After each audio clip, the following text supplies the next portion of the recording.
तञ्जदायुः शतमिन्नु शरदो अन्तिदेवा जतरा नश्चक्रा जरसन्तनूनां पुत्रासो जतरा पितारो भवन्ति मानो मध्यारीरिखतायुर्गन्तोः आदितिर्द्यौरादितिरन्तरिक्षामादितिर्माता स पिता स पुत्राः विश्वे देवा आदितिः पञ्चजना आदितिर्जा तामादितिर्जानित्वामाद्यौः शान्तिरन्तरिक्षगुं शान्तिः पृथिवी शान्तिरापः शान्तिरोषधयः शान्तिः वनस्पतयः शान्तिर्विश्वे देवाः शान्तिर्ब्रह्म शान्तिः सर्वज्ञो शान्तिः शान्तिरेव शान्तिः सामा शान्तिरेधिजतो यतः समीहसे ततो नो अभयं कुरु शन्नः कुरु प्रजाभ्यो भयन्नः पशुभ्यः गुरुर्ब्रह्मा गुरुर्विष्णुर्गुरुर्देवो महेश्वरः गुरुः साक्षात् परब्रह्म तस्मै श्रीगुरवे नमः। व्यासाय विष्णुरूपाय व्यासरूपाय विष्णवे नमो वै ब्रह्मनिधये वासिष्ठाय नमो नमः। रामाय रामभद्राय रामचन्द्राय वेधसे रघुनाथाय नाथाय सीतायाः पतये नमः। श्री सीतारामचन्द्राभ्यां नमः। इमान् गन्धाद्युपचारान् समर्पयामि नमस्करोमि। ॐ शिवो ॐ शिवभवप्रजाभ्यो मानुषीभ्यस्त्वमङ्गिरः माद्या वा पृथिवी अभिशोचिर्मान्तरिक्षं मा वनस्पतिर्न वृन्दायै नमः। सर्वोपचारार्थे गन्धाक्षतपुष्पाणि समर्पयामि नमस्करोमि। बोलिए गुरुदेव भगवान की जय।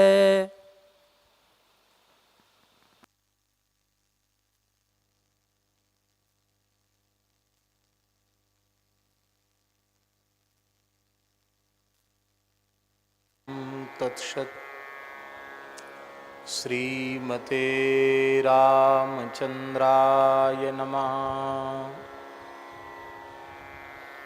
ॐ नमः परमहंसास्वादितचरणकमलचिन्मकरन्दाय भक्तजनमानसनिवासाय श्रीरामचन्द्राय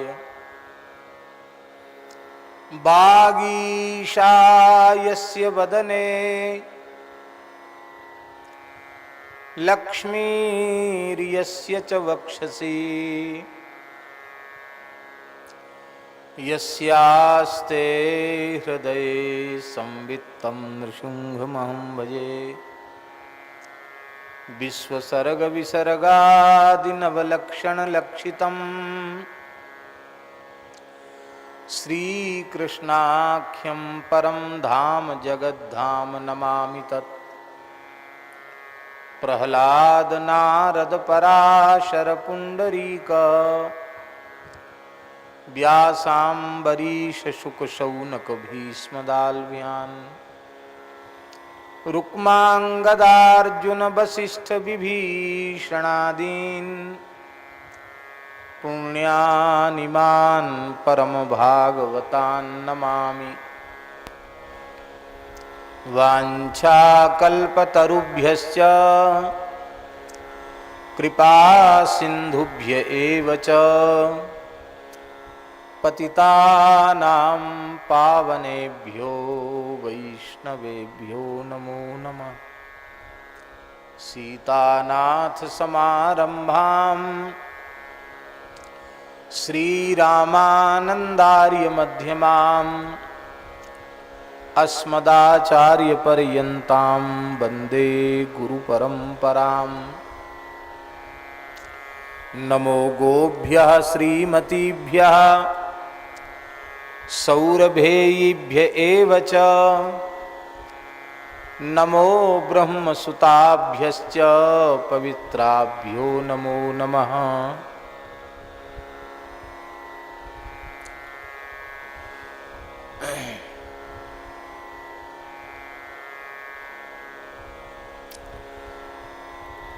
कल्याणानां निधानं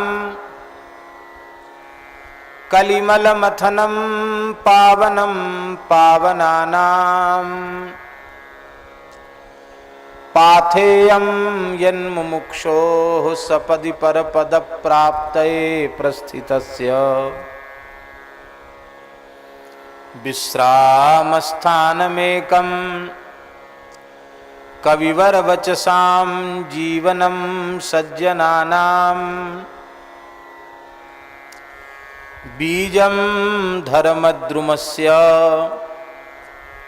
प्रभवतु भवतां भूतये राम नाम। यत्र यत्र रघुनाथ कीर्तनं तत्र तत्र कृतमस्तकाञ्जलिं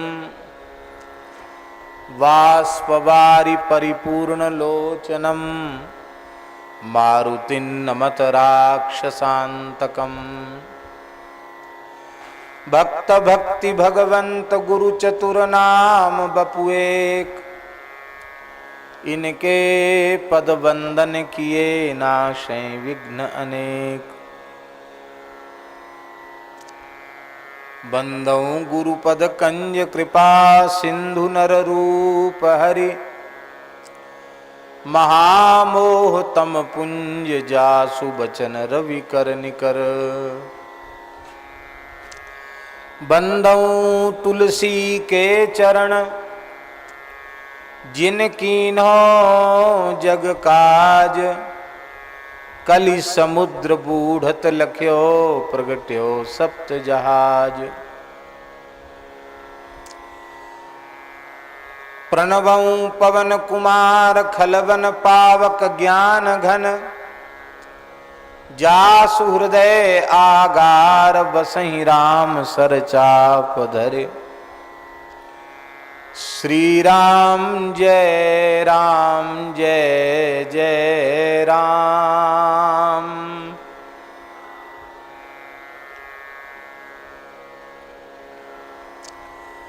श्री राम जय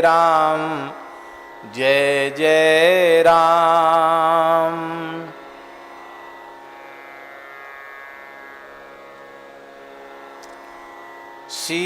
सीताराम जय सीताराम।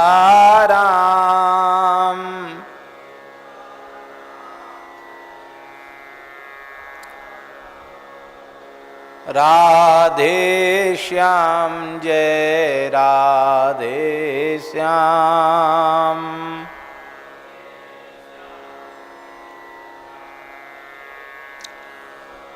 जय जय श्यामा जय श्याम।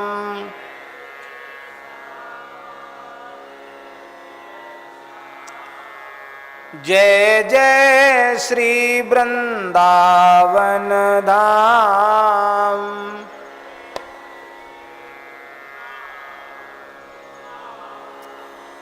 जय गोवर्धन जय ब्रजधाम।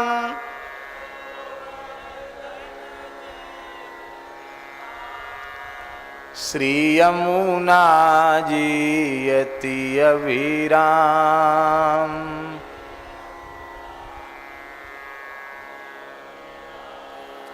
जय गो माता जय गोपाल।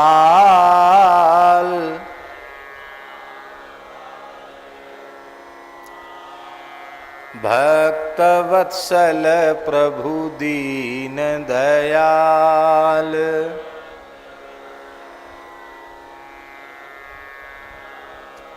श्री राम जय जय राम।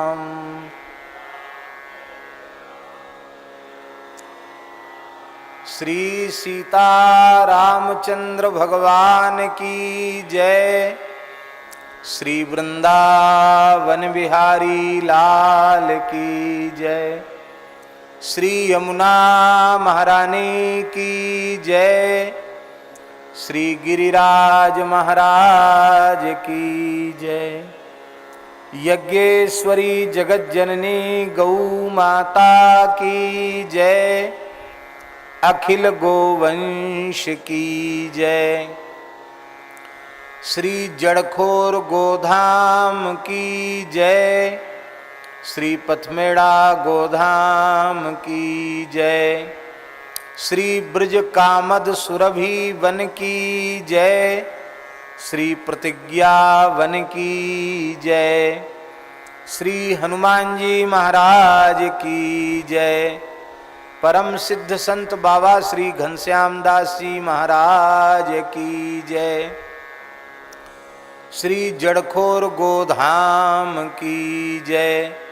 श्री 84 कोस ब्रजमंडल धाम की जय। श्री ब्रह्म गायत्री माता की जय। सब विप्रन की जय। सब संतन की जय।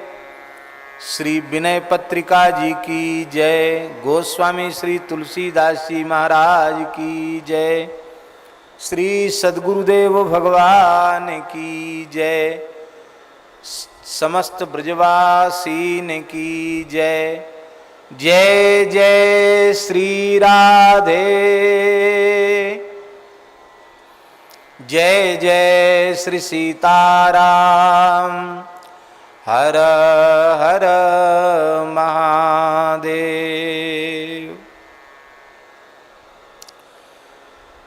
हरिशरणम भक्तवांछा कल्पतरु भक्तवत्सल शरणागत वत्सल। भगवान श्री हरि की महती कृपा करुणा से ब्रजमंडल में कामवन के अंतर्गत प्रतिज्ञावन ब्रज कामद सुरभिवन जड़खोर गोधाम के इस पवित्र गोष्ठ में, जहाँ हजारों की संख्या में गोवंश सुशोभित है, सुखपूर्वक निवास कर रहा है, सेवा को प्राप्त कर रहा है, ऐसे इस महान गोष्ठ में सर्वदेवमयी, सर्वतीर्थमयी, सर्ववेदमयी, ऋषिमयी गायत्री स्वरूपा पूज्या गोमाता एवं उनके अखिल वंश की पावन सन्निधि में पूज्य संतों की मंगलमयी उपस्थिति में एवं ब्राह्मणों की मंगलमयी सन्निधि में हम आप सबको मानव जीवन का सर्वोच्च फल सत्संग गोस्वामी तुलसीदास जी महाराज के सिद्धांत ग्रंथ, साधकों के लिए प्राण संजीवनी के समान उत्कृष्ट ग्रंथ श्री विनय पत्रिका के माध्यम से सत्संग लाभ प्राप्त हो रहा है। आज से, आज गुरुवार है ना, आज गुरुवार है, आज से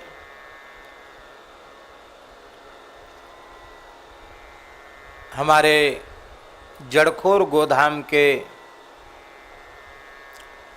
जो पूज्य श्री गुरुदेव गणेश दास भक्तमाली वैदिक गुरुकुल के जो छात्र हैं, बटुक ब्रह्मचारी, पलाश दंडधारी,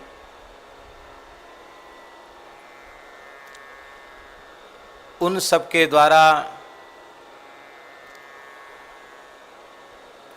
गुरुकुल के आचार्य पंडित श्री महेश जी के आचार्यत्व में सविधि गायत्री पुरस्चरण आरंभ हुआ है।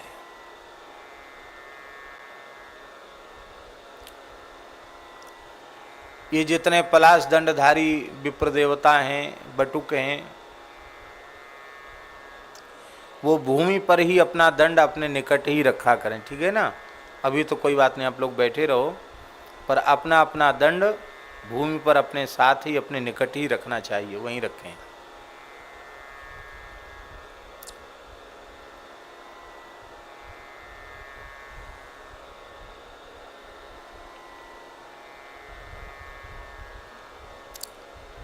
इतने पवित्र ब्रह्मचर्य व्रत धारण करने वाले, त्रिकाल संध्योपासन करने वाले, नित्य दोनों समय समिधादान करने वाले ऐसे पवित्र बटुकों के द्वारा ब्रह्म गायत्री का जो पुरस्चरण होगा, आज आरंभ हुआ है, ये संपन्न होगा। इसका दिव्याति दिव्य परिणाम हम सबके समक्ष बहुत जल्दी उपस्थित होगा, ऐसा हमें विश्वास है।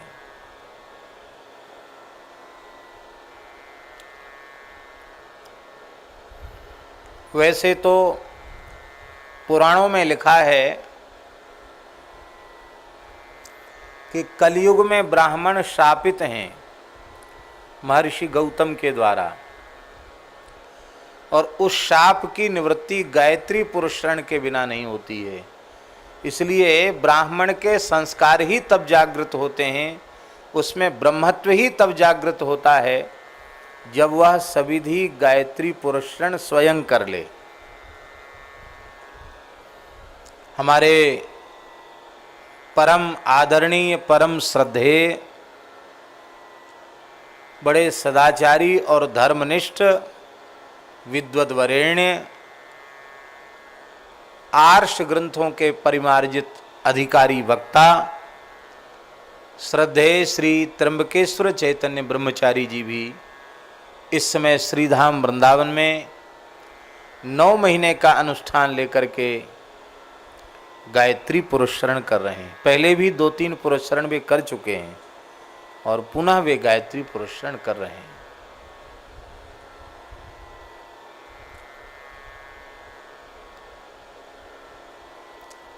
तो जो ब्राह्मण गायत्री पुरस्चरण नहीं करेगा वो गौतम महर्षि के शाप से मुक्त नहीं होगा, और मुक्त नहीं होगा तो संस्कृति से भी मुक्त नहीं होगा, ऐसा शाप लगा हुआ है। अब उस पूरी कथा को कहने की यहाँ आवश्यकता नहीं है। ब्राह्मण के लिए अत्यंत आवश्यक है गायत्री पुरस्चरण। यहाँ तो सब मिलकर एक पुरस्चरण कर रहे हैं, इसका भी दिव्य परिणाम होगा। हमारी तो इन बटुकों से प्रार्थना है कि आप लोग यदि हो सके तो गुरुजी की आज्ञा लेकर इस पुरस्चरण के बाद, इस अनुष्ठान की पूर्ति के बाद कुछ ऐसा अपने जीवन में निश्चय कर लें कि हम 1000 गायत्री नित्य जपेंगे। तो इस क्रम से भी लगातार जपते जपते 24 लाख जप हो जाएगा। पर उसका दशांश हवन, तर्पण, मार्जन, ब्राह्मण भोजन आदि की संख्या भी जप के द्वारा ही पूरी हो जाएगी। तो इस प्रकार से बड़ी सहजता से, बड़ी सरलता से और गायत्री का पुरस्चरण जीवन में संभव है, पढ़ते हुए भी संभव है। हमारे परम श्रद्धेय वशिष्ठ कल्प धर्म विग्रह प्रातस्मरणीय पूज्य पंडित श्री राजवंशी द्विवेदी जी महाराज, धर्म संघ वाले गुरु जी, उन्होंने अपने यज्ञोपवीत धारण की अवस्था से लेकर जीवन के अंतिम क्षण तक प्रतिदिन 1000 गायत्री का जप किया। प्रतिदिन लगभग 102 वर्ष की आयु में वे भगवत धाम गए और प्रतिदिन 1000 गायत्री का नियम उनका जीवन के अंतिम क्षण तक चला। 1.5 घंटे में हो जाएगा अभ्यास होने पर। गायत्री की उपासना से वेद अपने आप प्रकट होता है, क्योंकि गायत्री वेद माता है। तो गायत्री वेद माता होने से, गायत्री का जप करने से और सहज ही षडंग वेद उसके हृदय में प्रकट हो जाता है। बड़ी ऊंची बात है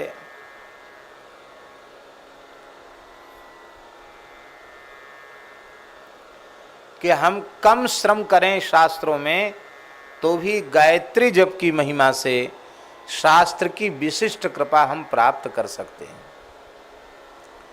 लेकिन ये जरूर है कि पढ़ना तो पड़ेगा। कोई ये समझे कि हम खाली अनुष्ठान करते रहें उसी से हो जाएगा, ठीक है, किसी के हो भी जाता है, लेकिन पढ़ना तो पड़ेगा। अनुष्ठान भी करो, उसके साथ फिर शास्त्र में श्रम भी करो। गायत्र्यस्येकपदी द्विपदी त्रिपदी चतुष्पद्य पदस नहीं पद्य से नमस्ते तुरियाय दर्शताय पदाय परोर से सावधो माँ प्रापत। ये जो गायत्री उपस्थान का मंत्र है, गायत्री को चतुष्पदी कहा गया, 4 चरण वाली। 4 चरण वाली गायत्री कौन है? वेद लक्षणा भारतीय गौ माता, देसी गौ माता, वो चतुष्पदा गायत्री ही हैं? चतुष्पद्य पद, चतुष्पदी 4 चरण हैं गौ के नहीं? तो चतुष्पदा गायत्री, और वह गाय ही है।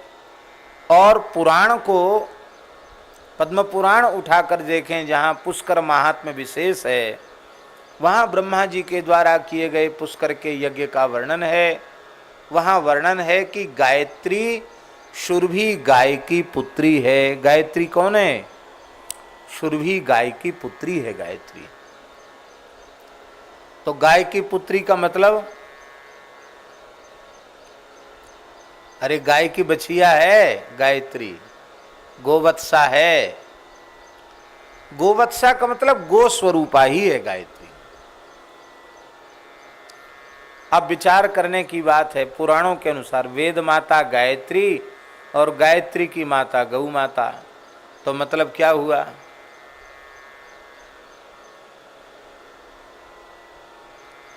वेद माता गायत्री की माँ है, अर्थात वेदों की माता गायत्री है और वेदों की दादी अम्मा है। वेदों की दादी है गौ माता। गाय के बिना वेद की स्थिति संभव नहीं है।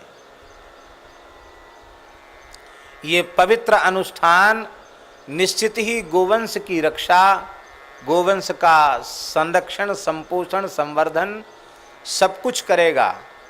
और पूरे विश्व में जो भी विपत्तियां आ रही हैं, ये वैश्विक संकट, इनका मूल भी गोवध ही है। और जब पूरे संसार में वेद लक्षणा भारतीय देसी गोवंश का आदर होने लग जाएगा तो निश्चित ही सारा विश्व समस्याओं से मुक्त हो जाएगा, युग परिवर्तन हो जाएगा।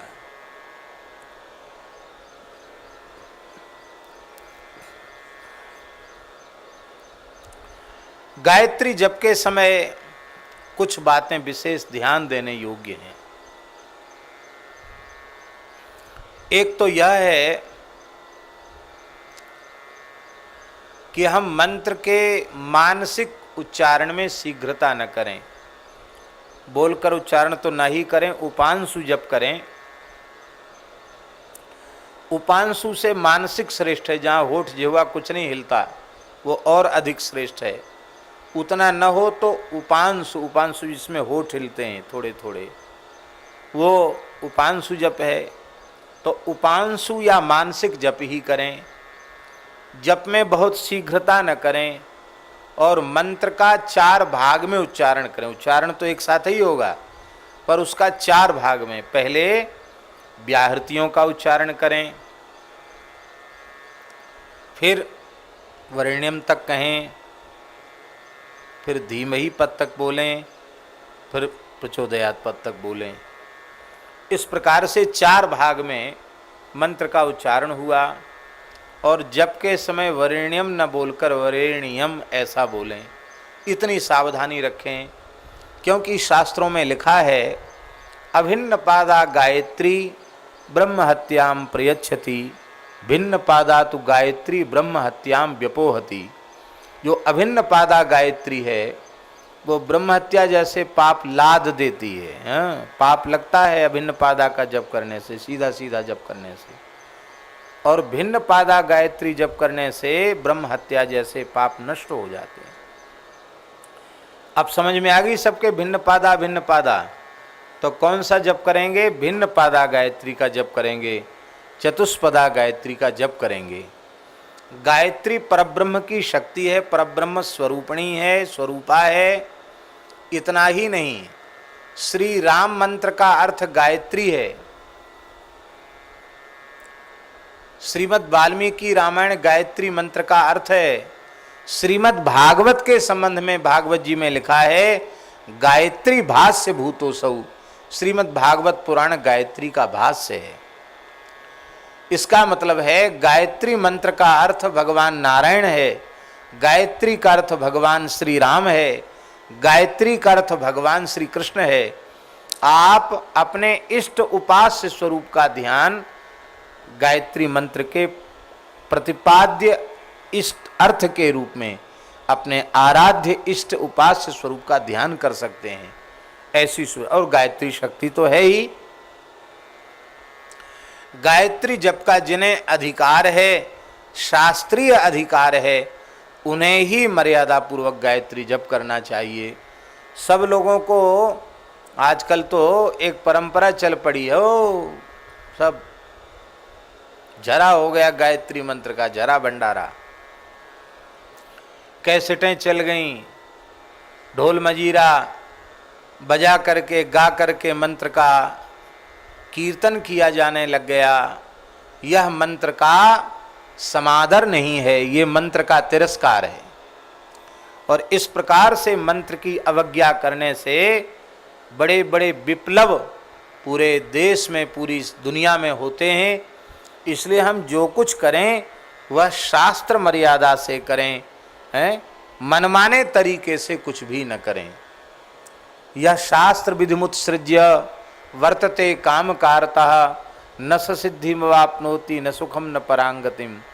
इसलिए शास्त्र विधि से, तस्मात् शास्त्रम प्रमाणम ते कार्या कार्य व्यवस्थितौ ज्ञात्वा शास्त्र विधान उक्तम कर्म कर तुमिहारहसि। ये है। जो लोग जिन्हें यज्ञोपवीत मंत्र गायत्री मंत्र का जप नहीं करना चाहिए, ऐसे अनुपनीत जो व्यक्ति हैं और उन्हें इच्छा है कि हम गायत्री का जप करें, तो उन्हें अपने लाभ के लिए मानस गायत्री का जप करना चाहिए। मानस गायत्री क्या है? जनक सुता जग जननी जानकी अतिशय प्रिय करुणा निधान की ताके युग पद कमल मनावऊं जा सुकृपा निर्मल मति पावऊं। गायत्री मंत्र का जो अर्थ है वही इन दो चौपाइयों का अर्थ है, और वह गायत्री स्वरूपा भगवती श्री विदेहराज नंदिनी श्री जानकी ही है। इसलिए ये मानस में, ये मानस गायत्री है। इसका जप जो अधिकार जिन्हें नहीं है वे भी कर सकते हैं। और हम तो कहेंगे इसका जप करने से लाभ विशेष है, क्योंकि इसमें कोई शाप विमोचन नहीं, कोई अंगन्यास करन्यास नहीं। सभी लोग, सभी अवस्था के लोग, सभी वर्णों के लोग, सभी आश्रमों के लोग कर सकते हैं।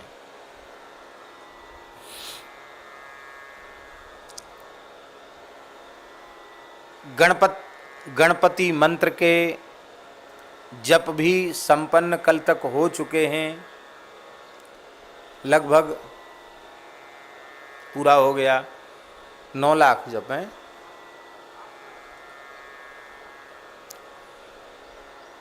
हमको 9 लाख बताया गया। चलो 8-9 लाख जप गणपति मंत्र का हुआ है, जिससे गोरक्षा के कार्य के सारे विघ्न समाप्त हो जाएं। गो सेवा में लगे हुए जो लोग हैं उनकी भी सारी बाधाएं, आधि व्याधि व्यापारिक बाधाएं सब दूर हो जाएं, और सब खूब कमाएं और खूब गो सेवा में खर्च करें। गणपत अथर्व शीर्ष के 4,000 पारायण हुए हैं। लिखा है सहस्रेणा वर्तनाद्यम्यम कामधीते तम तमनेन साधयेत। 1000 आवृत्ति करे गणपति अथर्व शीर्ष की तो जो चाहे सो हो जाएगा। पर कलौ चतुर्गुणम प्रोक्तम ये भाव रखते हुए 4000 गणपति अथर्व शीर्ष के पाठ भी इन पूज्य बटुकों के द्वारा ब्राह्मणों के द्वारा संपन्न भये हैं। आदित्य हृदय श्री सुक्त कनकधारा पंचदेवार्चन सबका सहस्रार्चन, भगवान शालिग्राम का सहस्रार्चन, भगवान शिव का बिल्व पत्रार्चन, ये सारे अनुष्ठान किसी एक व्यक्ति के लिए नहीं हो रहे हैं।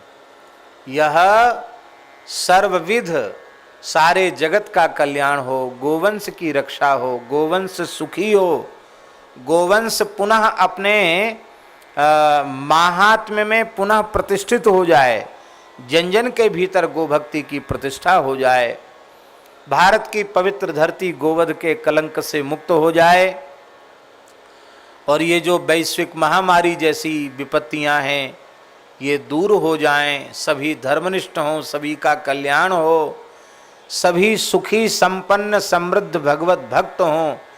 इन्हीं पवित्र भावों को लेकर के इस रस ब्रजवास महोत्सव में ये अनुष्ठान किए जा रहे हैं। लोग अपने घरों पर बैठ कर के भी सत्संग के माध्यम से सत्संग काल श्रवण का दर्शन का लाभ ले रहे हैं और गो पूजन ब्राह्मणों के दर्शन का लाभ भी यथा समय उन्हें प्राप्त हो रहा है।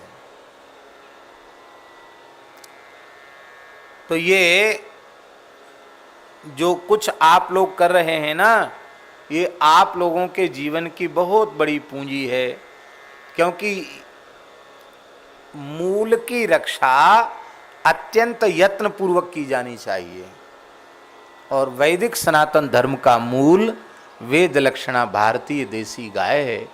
इसलिए गोरक्षा के लिए जो कुछ आप कर रहे हैं, गो सेवा के लिए कर रहे हैं, वह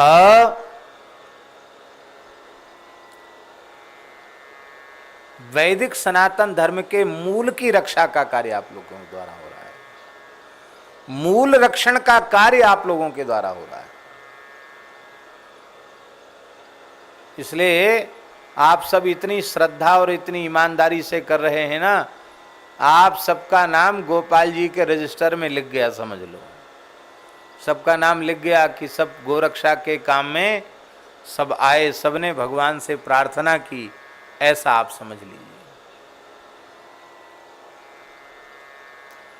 परम श्रद्धे धर्म संघ वाले पूज्य श्री गुरु जी, जिनका हमने अभी आरंभ में ही स्मरण किया था, वे एक घटना सुनाते थे।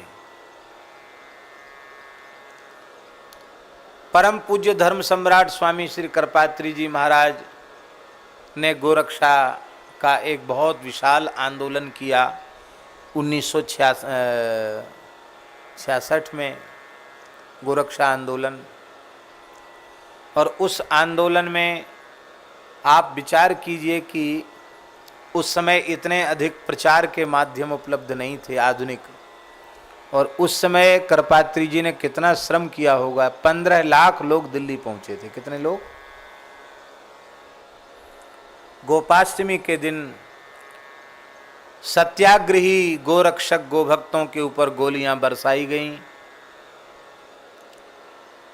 गोद के बच्चे भी नहीं छोड़े गए। कितने लोग मारे गए, सरकारी आंकड़ा तो बहुत कम है, लेकिन सच्ची बात है कि कोई संख्या ही नहीं थी कितने लोग मारे गए। संख्या को छिपाने के लिए गटर खोल खोल करके मृत शरीरों को उसमें डाल दिया गया, पेट्रोल डीजल डाल करके जलाकर एकदम निशान खत्म कर दिए गए। बहुत ही भयंकर तरीके से उस आंदोलन को कुचला गया और पूज्य श्री करपात्री जी महाराज तिहाड़ जेल में गए। जेल में बहुत बड़ी संख्या के साथ जेल में रहे हमारे पूज्य सद्गुरुदेव श्री भक्तमाली जी महाराज ने भी ब्रज प्रदेश का नेतृत्व किया था। परम श्रद्धे गो ऋषि परम भागवत श्री प्रभुदत्त ब्रह्मचारी जी महाराज, जिन्होंने गोव्रत भी किया, गोरक्षा के लिए आमरण अनशन किया, वे उस पूरे आंदोलन के प्रधान थे। प्रचार का कार्य श्री स्वामी करपात्री जी महाराज ने लिया था और पूज्य ब्रह्मचारी जी आमरण अनशन में थे। इसलिए जो भाग दौड़ का जो कार्य है, माने सबको बटोरना, सबको ले जाना, वो जो कार्य है वो हमारे पूज्य महाराज जी को दिया गया था, पूज्य गुरुदेव श्री गणेश दास जी भक्तमाली जी महाराज को नेतृत्व का कार्य।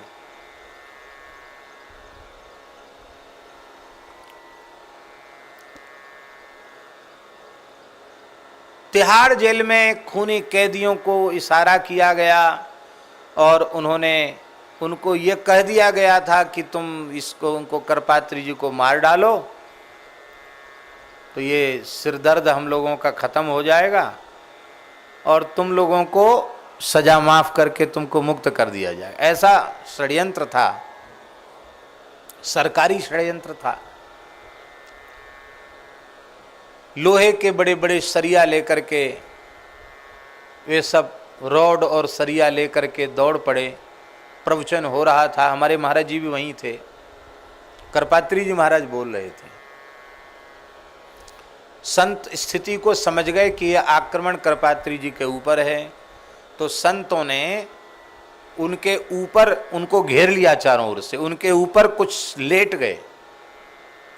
बहुत से संतों को बहुत चोट आई, करपात्री जी के भी सिर में बहुत चोट आई और उसमें एक नेत्र की ज्योति उनकी चली गई, बहुत शरीर से रक्त निकल गया।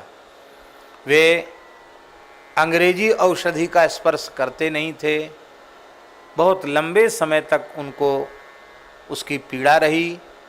उनको काशी ले जाया गया और सभी लोग बड़े दुखी हो गए और पूज्य स्वामी जी से कहा, महाराज ग्रंथों में कलयुग का वर्णन जो लिखा है इतिहास पुराण में, उसके अनुसार तो ये सब होना ही है, तो आप काहे को इतने चक्कर में पड़ते हैं? आपके प्राण चले जाते तो हम लोग तो अनाथ हो जाते। अब आप बिल्कुल विराम ले लीजिए इन सब कार्यों से। प्रेमियों ने करपात्री जी से आग्रह किया। पूज्य स्वामी जी ने कहा कि आप सब हमारे हित चिंतक हितैषी हैं, आपकी बात हमें माननी चाहिए, लेकिन पहले हम एक कथा आपको सुना रहे हैं, उस कथा को सुनने के बाद आप लोग निर्णय देना कि हमें क्या करना चाहिए। कहो महाराज। तो उन्होंने कहा कि एक बरसात का समय था और एक नौका में मना करने पर भी अधिक संख्या में यात्री सवार हो गए। गंगा जी पूरी बाढ़ पर थी, गंगा जी को पार जाना था। मल्लाह मना करता रहा, भाई उसकी सामर्थ्य इतने लोगों की नहीं, पर भी लोग चढ़ गए। संयोग की बात है।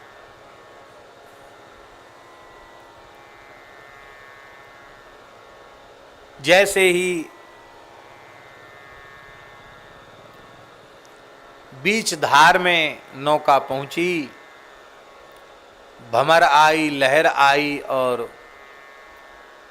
बहुत प्रयास करने पर भी नौका बचाना जब असंभव जैसा हो गया, तो नौका चलाने वाले मल्लाह ने, जिसके पास जो कर्णधार था, उसने कहा, भाई देखो हमने पहले ही मना किया था, आप लोग जरूरत से ज़्यादा इसमें सवार हो गए और अब हमारी हिम्मत जवाब दे गई है। अब जिसको तैरना आता वो अपने अपने प्राण बचाओ, अब हमारे बस की बात नहीं है, क्योंकि नौका में भी पानी भरने लग गया है, अब हम बचा नहीं सकते किसी को। ऐसा कह करके नाविक तो मल्लाह को कहा जाएगा तो लंगोटा ही भीजेगा, तो पानी कोई जीव है, वह कूद गया गंगा जी में कूद पड़ा। मल्लाह कूद गया गंगा जी में। नौका में कुछ तैरना जानते थे, कुछ नहीं तैरना जानते थे। जो तैरना जानते थे वो भी कूद गए। उनके कूदने से, एक तरफ आने से नौका का बैलेंस और बिगड़ गया, पूरी की पूरी नौका उलट गई और आगे चलकर सब भंवर में फंस गए। और भंवर में फंसकर मल्लाह सहित जितने सवार थे सबकी मृत्यु हो गई, एक भी जीवित नहीं बचा। मरने के बाद सब परलोकगामी हुए यमराज के दरबार में, तो सबको उपस्थित होना ही पड़ता है। वहाँ उपस्थित हुए, सारी घटना का ब्यौरा प्रस्तुत किया गया कि कैसे ये सब मरे हैं। यमराज ने कहा कि ये नौका में सवार लोग गंगा जी में इन्होंने अपने देह का त्याग किया है, इसलिए इनके सारे जीवन के पाप खत्म हुए, ये सब स्वर्ग जाने के अधिकारी, इनको सबको स्वर्ग भेज दो। पर ये मल्लाह जो है ना, इसको अभी कहीं नहीं भेज, इसका न्याय अभी होगा। सबको तो स्वर्ग भेजने की बात कह दी। मल्लाह ने कहा महाराज हमारा न्याय हमको क्यों नहीं, हम भी तो गंगा जी में ही मरे। बोले तुम मरे तो गंगा जी में हो, पर नौका का डांड तुम्हारे हाथ में था, पतवार तुम्हारे हाथ में थी।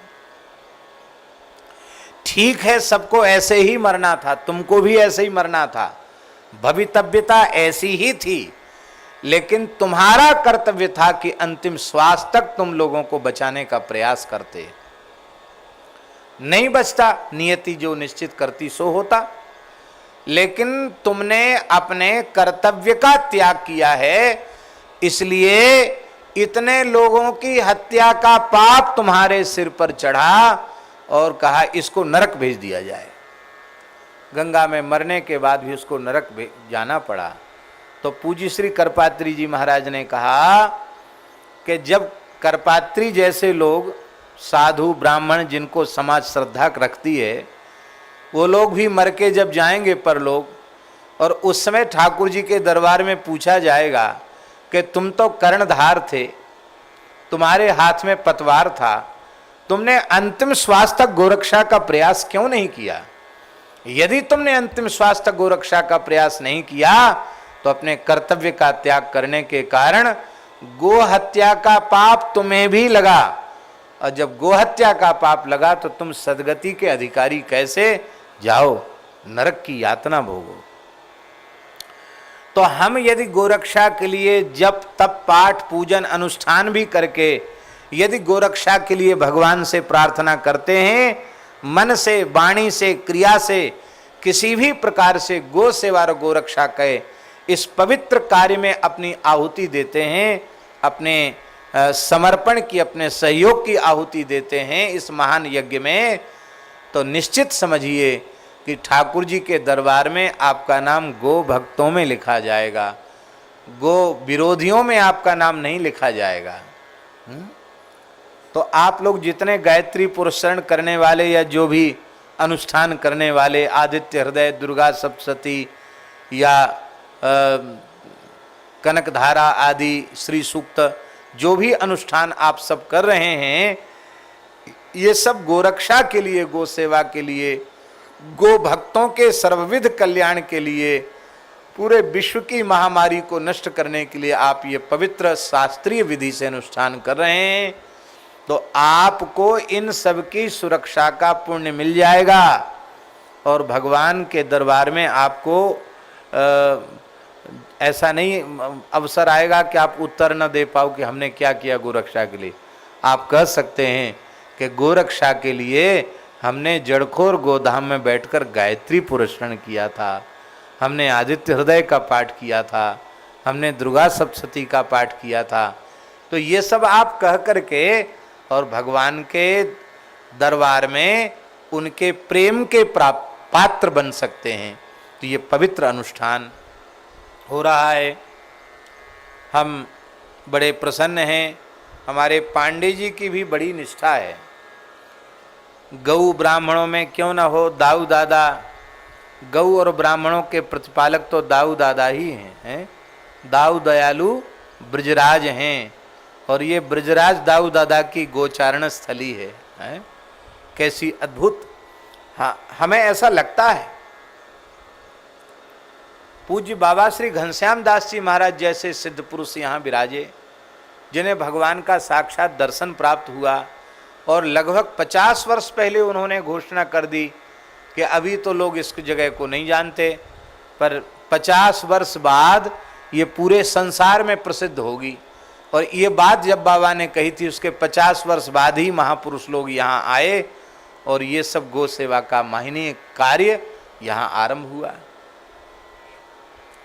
तो हमें ऐसा लगता है भगवत कृपा से कि जिस गति से यहाँ गो सेवा का कार्य चल रहा है, आप सब ब्रजवासियों का अत्यंत समर्पित भाव से सहयोग अत्यंत अपेक्षित है, आपका आशीर्वाद अपेक्षित है।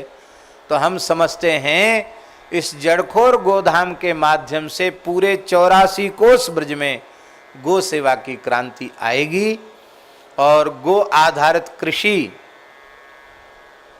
और गो पालन लोक संस्कृति इन दोनों की प्रतिष्ठा होगी और पंचगव्य आधारित चिकित्सा पद्धति भी स्थापित होगी, ऐसा हमारा विश्वास है।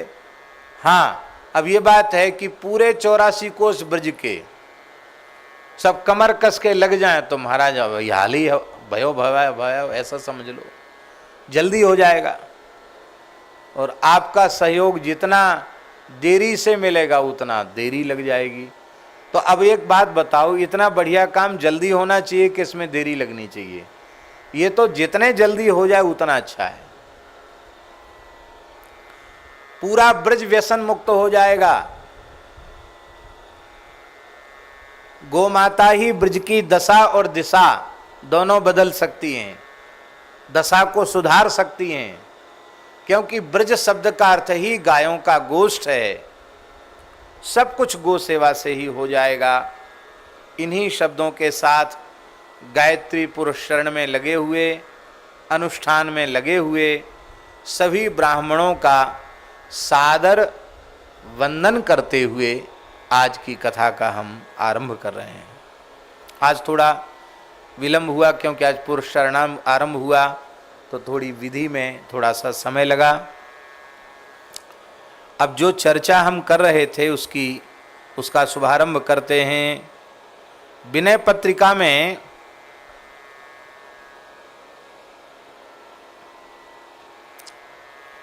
पद संख्या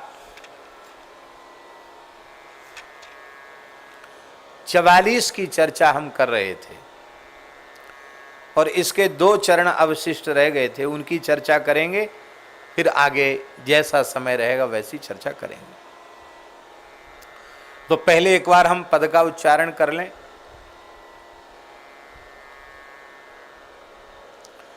जयति राज राजेंद्र राजीव लोचन राम नाम कलिकाम तरु सामशाली अनय अंबोधि कुंभज निशाचर निकर तिमिर घन घोर खर किरण माली जयति मुनि देव नर देव दशरथ के देव मुनि बंद्य किय अवधवासी लोकनायक कोक शोक संकट शमन भानुकुल का कमल कानन विकासी भानुकुल कमल कानन विकासी जयति श्रृंगार सर तामरस दाम दुती देह गुण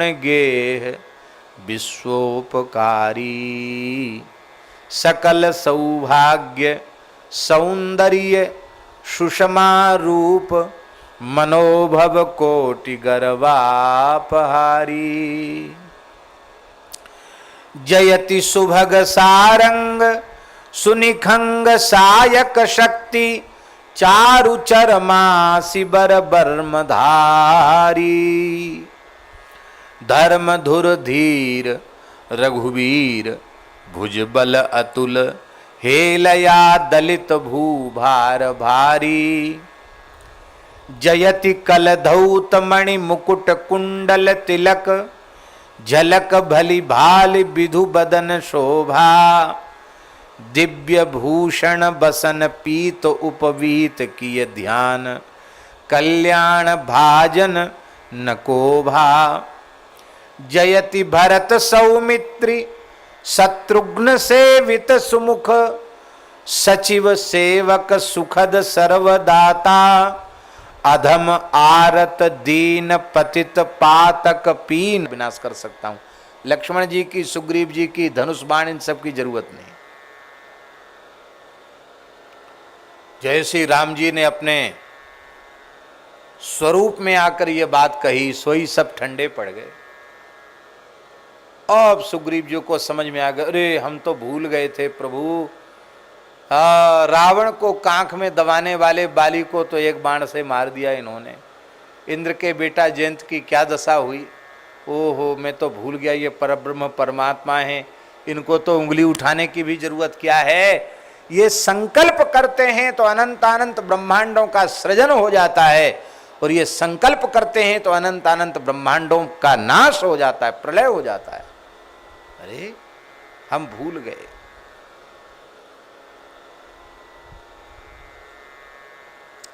और मानस जी में तो गोस्वामी जी ने और एक विलक्षण बात कह दी। क्या? बोले जग महु सखा निशाचर जेते, लक्ष्मण हनहि निमिष माहुते ते। संसार में जितने राक्षस हैं, लक्ष्मण जी एक निमिष माने पलक गिराने का जो समय है उसे निमिष कहते हैं। एक पलक गिराने के समय में लक्ष्मण जी समाप्त, माने हमें उंगली उठाने की भी जरूरत नहीं, ये काम तो लक्ष्मण जी कर देंगे। मैं विभीषण को शरण में अवश्य लूंगा, और शरण में ही नहीं लिया राम जी ने,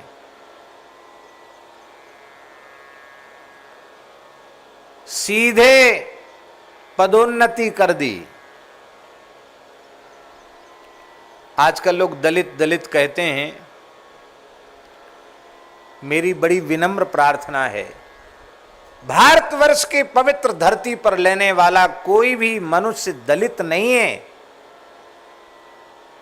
दलित नहीं कहो भाई, हमारे किस हिंदू धर्म के ग्रंथ में उन्हें दलित कहा गया? हमारे यहां तो पूरे समाज का आदर है, किसी का तिरस्कार है ही नहीं। ये तो वोट के लालची लोगों ने अगड़ा पिछड़ा दलित फलित बना बना करके पूरे हिंदू समाज को विखंडित कर दिया है।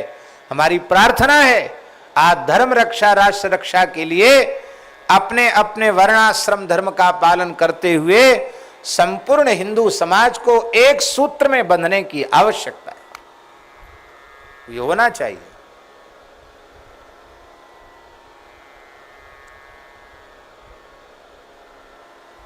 पद दलित कौन था? पद दलित विभीषण था, जिसको लात मारकर रावण ने भगाया था लंका से। और रावण सोचता था कि मैं जिसे लात मारकर भगाऊंगा, इस पूरे ब्रह्मांड में उसे शरण देने वाला कोई मिलेगा ही नहीं।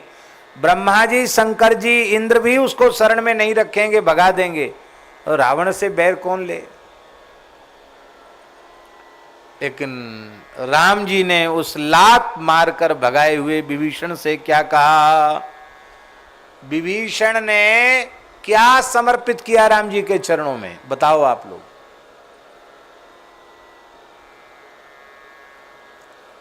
लंका से चले थे विभीषण जी, सोने की लंका थी, तोला दो तोला सोने ही ले जाते, कुछ तो अर्पित करते राम जी को। खाली हाथ क्यों चले आए भाई? हैं? रिक्त पाणिम न पश्येत और राजानम भिषजम गुरुम, खाली हाथ क्यों चले आए? चलो भाई जल्दी जल्दी में भूल गए।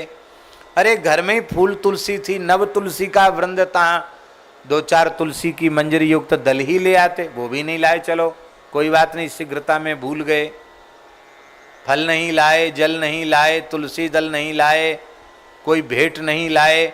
चलो नहीं लाए तो नहीं लाए, जल खोजने तो कहीं जाना नहीं था, एक अंजलि भरते समुद्र का जल वही अर्पित कर देते, एक चुल्लू जल तक नहीं चढ़ाया, केवल और केवल प्रणाम किया। श्रवण सुजस सुनी आई हो, प्रभु भंजन भव भीर, त्राहि त्राहि आरति हरण,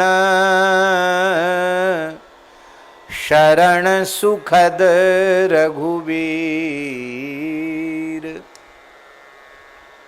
केवल इतना ही कहा विभीषण ने, और अस कही करत दंडवत देखा, तुरत उठेऊ प्रभु हरस विशेखा, दीन बचन सुन प्रभु मन भावा, भुज विशाल गही हृदय लगावा, अनुज सहित मिली ढिंग बैठारी, बोले बचन भगत भयहारी, कहू लंकेश कहू लंकेश। क्या कहा? जिसने तुम्हें लात मारी अब वो लंकेश नहीं है, अब तुम लंकेश हो। कहू लंकेश सहित परिवारा, कुशल कुठा हर वास तुम्हारा, इत्यादि प्रकार से। तो राक्षसों के वध के लिए, हाँ, जब लंकेश बना दिया विभीषण को, एक बात पूरी कह दें, बड़ा अच्छा लगेगा आप सबको। तो सुग्रीव जी ने कहा, महाराज जब तो ये आपने लंका का राजा इनको बना दिया, युद्ध तो हुआ ही नहीं, रावण मरा नहीं, राजा इसको बना दिया आपने। अब मान लो आपके प्रभाव से भयभीत होकर रावण शरण में आ जाएगा, तब क्या करोगे?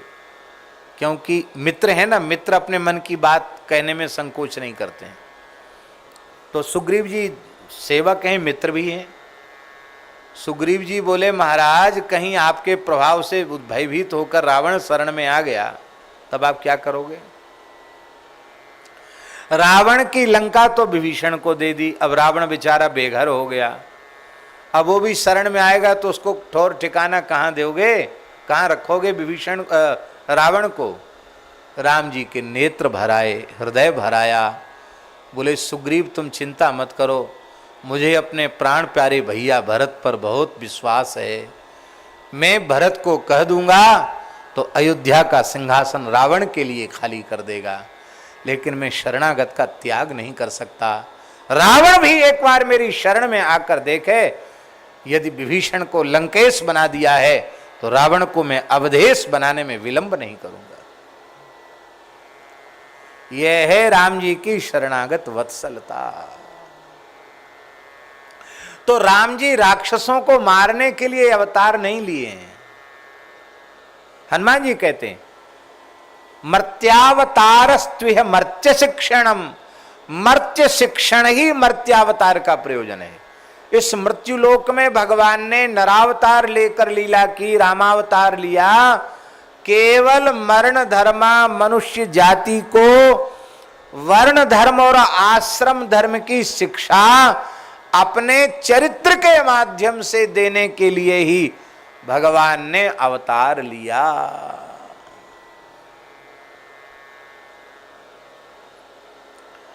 हम पहले कह चुके हैं, आज पुनः संकेत में कह रहे हैं।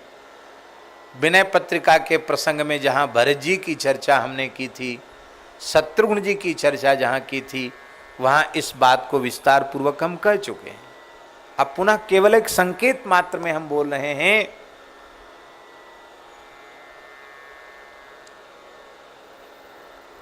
बोलो भक्तवत्सल भगवान की जय।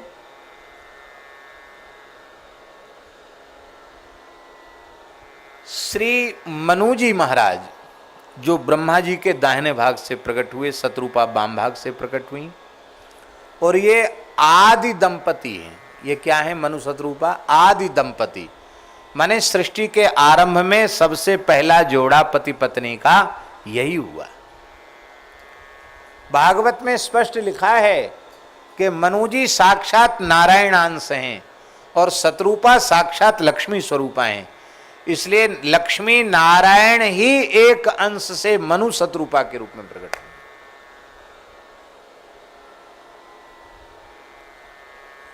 स्वयंभुव मनु अरु शतरूपा जिनते भई नर सृष्टि अनुपा। उन स्वयंभुव मनु जी महाराज ने मनुष्य जाति को कैसे रहना चाहिए, ब्रह्मा जी की भगवान की आज्ञा से उन्होंने मनुष्यों के लिए आचार संहिता बनाई, जिसको मनुस्मृति कहा जाता है। मनु जी ने आचार संहिता बनाई, मनुस्मृति। उसमें वर्ण धर्म, आश्रम धर्म, सब कुछ का वर्णन है।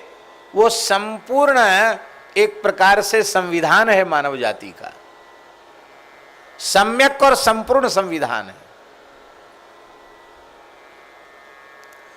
भारत में कुछ हतभाग्य लोग भले ही मनुस्मृति जैसे पवित्र ग्रंथ का तिरस्कार करें, मनुवादी कह करके मनु स्मृति मानने वालों को गालियां बकें, भारत की धरती से बाहर जर्मन आदि देशों में आज भी उनके ग्रंथागारों में मनुस्मृति की प्राचीन से प्राचीन पांडुलिपियां बड़े आदर पूर्वक विराजमान है। महाराज, वहां हमने सुना है, जो जर्मन विश्वविद्यालय है वहां तो मनु जी की प्रतिमा तक लगी हुई है, ऐसा हमने सुना है। पूरा संसार यह एक स्वर से मानता है कि विधि व्यवस्थापन की जो बात है सबसे पहले इस धरती पर किसी महापुरुष ने की तो वो मनु ने की। मनु जी ने मनुस्मृति लिखी, धर्म के चारों चरण अपनी प्रजा में परिपूर्ण किए और भरा पूरा कुनबा खानदान छोड़ करके मनु जी तपस्या करने चले गए। कहां? नैमिषारण्य में पहुंचे जाए धेनुमत तीरा, गोमती जी के तट पर चले गए, नैमिषारण्य में तपस्या करने लगे। और इतनी कठोर तपस्या की महाराज जी, इतनी कठोर तपस्या की कि पहले तो बहुत देवी देवता आए, मनु जी ने नेत्र खोले ही नहीं। फिर ब्रह्मा जी आए, विष्णु आए, शंकर जी आए, फिर भी नेत्र नहीं खोले। विधि हरिहर तप देखी अपारा, मनु समीप आए बहु बार, अनेकों बार आए और बार बार कहते वरदान मांगो वरदान मांगो। मनु जी बोलते ही नहीं, क्योंकि उनका तो भाव है जो भुसुंडी मन मानस हंसा, सगुन अगुन जेहि निगम प्रशंसा, जो वस शिव स्वरूप मन माही। जिसके लिए बड़े बड़े महात्मा यत्न करते हैं, वही भगवान हमको दिखाई पड़े। देखहि हम स्वरूप भरी लोचन, करहु कृपा प्रणतारति मोचन। और अभी वे भगवान आए नहीं सामने, केवल उनकी मीठी वाणी मनु जी के कान में पड़ी। क्या वाणी पड़ी? मनु जी महाराज, आपका मनोरथ अवश्य पूर्ण होगा। महाराज जी, वो वाणी इतनी मीठी थी कि मृतक जियावनी, किसी मुर्दे के कान में पड़ जाए तो मुर्दे में चेतना आ जाए। मृतक जियावनी गिरा सुहाई, श्रवण रंध्र हुई उर जब आई, हृष्ट पुष्ट तनु भय सुहाए, मानहु अवहि भवन ते आए। केवल वाणी कान में पड़ने से मानहु अवहि भवन ते आए। और जब मनु जी नहीं माने, हम केवल बात सुनकर संतुष्ट नहीं है, हमें वरदान नहीं, हमें तो जिसकी वाणी इतनी प्यारी है उनका दर्शन प्रत्यक्ष चाहिए, इन्हीं आंखों से चाहिए। तब नील सरोरोह नील मणि, नील नील धर श्याम, लाजय तन शोभा निरखे, कोटि कोटि शत काम। ऐसा दिव्य स्वरूप मनु जी के सामने प्रकट हो गया। अब भगवान ने कहा वर मांग। अति प्रसन्न मोहि जान, मुझे अत्यंत प्रसन्न जान करके हे राजर्षि मनु आप वरदान मांगिए। तो महाराज जी मनु जी ने क्या कहा, कथा तो बहुत लंबी है। मनु जी ने क्या कहा, चाहूं तुम ही समान सुत, प्रभूषण कवन दुराव। हमें आपके जैसा बेटा चाहिए।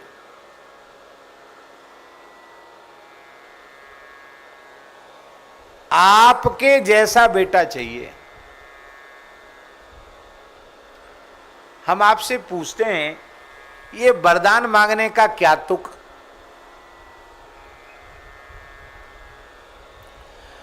प्रायः वही वस्तु मांगी जाती है जिस वस्तु के अभाव की अनुभूति होती है।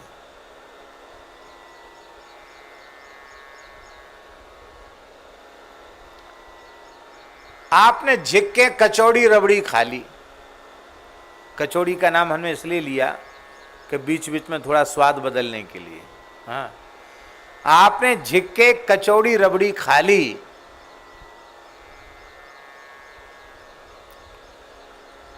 अब इतनी खाली के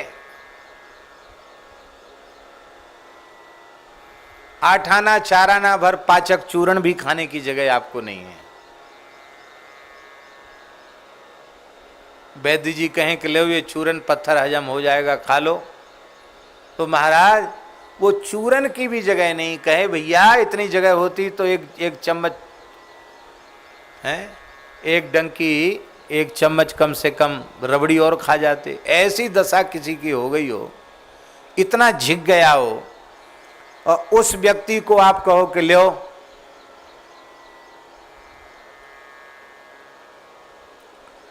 ये बाजरे की रोटी ग्वार की फरी है, लो ये रूखे सूखे टिक्कड़ खाओ है। तो जो झिक के रबड़ी और कचौड़ी खा चुका है, अब जगह ही नहीं चूर्ण चटनी खाने की भी, वो बाजरे की रोटी खाएगा। हमारे यहाँ ब्रज में रास लीला में ठाकुर जी चंद्रावली को छलने जाते हैं रिठौरे गांव। तो चंद्रावली का पति आता है, वो कहता है अरे भगवान कौन आयो है। बोरी मेरी बहन आई है। बहन, अच्छो बहन आई है, कहा बनायो बहन की खातिरदारी के ताई। अरे बोले बड़े बड़े पकवान बने, रबड़ी, मलाई, पुआ, गूजा, खुरमा, खाजा, यानी कितने, इमरती, घेवर, कितने व्यंजन गिनाए। बेचारो ग्वारिया के मुहरे में तो पानी आए हुए लगो। बोले अच्छो अपनी बहन के का जिते एक व्यंजन बनाए, हमारे ताई कहा बनायो, हमारे लिए तो और कछु बनायो होगो। तो वो बोली, ऊपर ते ही बोली, बाजरे की रोटी और ग्वार की फरी, और जेमनी हो तो जेम, नहीं तो लड़ावनी में धरी। खानी हो तो खाओ, नहीं लड़ावनी में धरी। माने जहाँ गायों को खिलाया जाता लड़ावनी में रखी है। तो ग्वारिया बोलो कि रड़ुआ के मूड पे बीजुरी परी है, या तो अच्छा तो मैं रड़ुआ ही रह जाता तो ही ठीक हो, हमारे ऊपर ये बीजरी परी। ये बात हम केवल इसलिए कह रहे हैं, जिस वस्तु का अभाव होता उस वस्तु की याचना होती है। आपको अभाव नहीं तो याचना आप क्या करेंगे। मनु जी के पास अभाव नहीं है। एक तो पूरी धरती के एक छत्र सम्राट हैं मनु जी महाराज, फिर प्रियव्रत उत्तानपाद जैसे उनके पुत्र हैं। प्रियव्रत इतने प्रतापी पुत्र हैं कि जिनके रथ की धुरी से पृथ्वी के 7 भाग 7 समुद्र हो गए। 7 दिन तक सूर्य बनकर प्रकाश किया, ऐसा पुत्र है प्रियव्रत। उत्तानपाद भी बड़े प्रतापी हैं। ध्रुव जैसा पोता मनु जी को प्राप्त है। और आकुति, देवहूति, प्रसूति 3 कन्याएं जो मनु जी की हैं, उनमें आकुति जी के यहां साक्षात यज्ञ नारायण प्रकट हो रहे हैं, देवहूति के यहां कपिल भगवान प्रकट हो रहे हैं, और प्रसूति के यहां साक्षात जगदम्बा आद्या शक्ति मूल प्रकृति भगवती दुर्गा सती के रूप में प्रकट हो रही है। आप विचार कीजिए, ऐसा भरा पूरा परिवार, जिनके परिवार में न जाने कितने अवतार भगवान के प्रकट हो गए, उनको देवता देवती नाती पोता बड़ा पूरा कुनबा खानदान है, और अब बुढ़ापे में सब कुछ त्याग कर आए हैं। होए न विषय विराग भवन बसतबा चौथपन, हृदय बहुत दुख लाग जन्म गयो हरि भगत वन, बरवसराज सुतेंद्र दीना नार समेत गवन मन कीना। पूर्ण वैराग्य पूर्वक ग्रह त्याग किया है, इसके बाद उनको पुत्र प्राप्ति की कामना कहां से आ गई? चाहूं तुम ही समान सुत, ये बात क्यों आई? बोलो, गंभीर प्रश्न है कि नहीं? अभाव तो है नहीं। फिर ये बात मनु जी के मन में क्यों आई? भैया, केवल इसलिए ये बात उनके मन में आई कि हे प्रभु, आपकी प्रेरणा से, आपकी आज्ञा से मैंने मनुस्मृति जैसा वर्ण धर्म आश्रम धर्म को समझाने वाला विधायक ग्रंथ, एक प्रकार से मानवों का हिंदू सनातन संस्कृति का संविधान तो हमने लिख दिया है। लेकिन लोग यह कह रहे हैं कि इसका अक्षरशः पालन करने वाला कौन? कोई करके तो दिखावे। तो भगवान, हमारे 2 बेटा जरूर भये, लेकिन एक एक अक्षर से पालन करे, ऐसा तो कोई हमको दिखता ही नहीं संसार में। इसलिए भगवान, आपने प्रेरणा से मनुस्मृति लिखाई है, तो एक बार, और मनुस्मृति में कुछ मैंने अपने मन से नहीं कहा, नित्य सिद्ध अनादि अपौरुषीय वेदों के सिद्धांतों को ही हमने मनुस्मृति में कहा है। तो उस सिद्धांत को अपने चरित्र के माध्यम से मानव जाति को सिखाने के लिए और कोई सक्षम ही नहीं है। ये काम करने के लिए तो आपको ही आना पड़ेगा, और जब आप आएंगे तो हमें मोक्ष नहीं चाहिए। जब आप आएंगे तो हम पिताजी बनने के लिए तैयार हैं। बोलो भक्तवत्सल भगवान की जय। फिर हमको मोक्ष नहीं चाहिए। भगवान बोले, तुम जब पिताजी बनने के लिए तैयार हो तो मैं भी आपको अपना पिता मानने के लिए तैयार हूं, मैं भी आपका बेटा बनकर आने के लिए तैयार हूं। हाँ, क्योंकि तुमने जो वर्णाश्रम धर्म आपने जो वर्णाश्रम धर्म व्यवस्थित किया है मनुस्मृति में, उस वर्णाश्रम धर्म को मैं स्वयं अपने चरित्र में पालन करके दिखाऊंगा। और यही बात इस पद में गोस्वामी तुलसीदास जी कहते हैं, जयति वर्णाश्रमाचार पर नारी नर। हे रघुनाथ जी, आपकी जय हो। वर्ण धर्म और आश्रम धर्म, इन सब का अत्यंत श्रद्धा पूर्वक आप पालन भी नहीं करते हैं, अपनी प्रजा में भी प्रतिष्ठित करते हैं। राम जी के राज्य में सभी प्रजा वर्ण धर्म और आश्रम धर्म का अत्यंत निष्ठा पूर्वक पालन करती है। कोई ऐसा नहीं है जो मनमाना करता हो, कोई मनमाना नहीं है राम जी के यहाँ। त्रेता भई कृत युग के करनी। त्रेता में महाराज जी जो सतयुग में होता है वो त्रेता में राम जी ने करके दिखा दिया। बोलो भक्तवत्सल भगवान की जय। जय जय श्री राधे।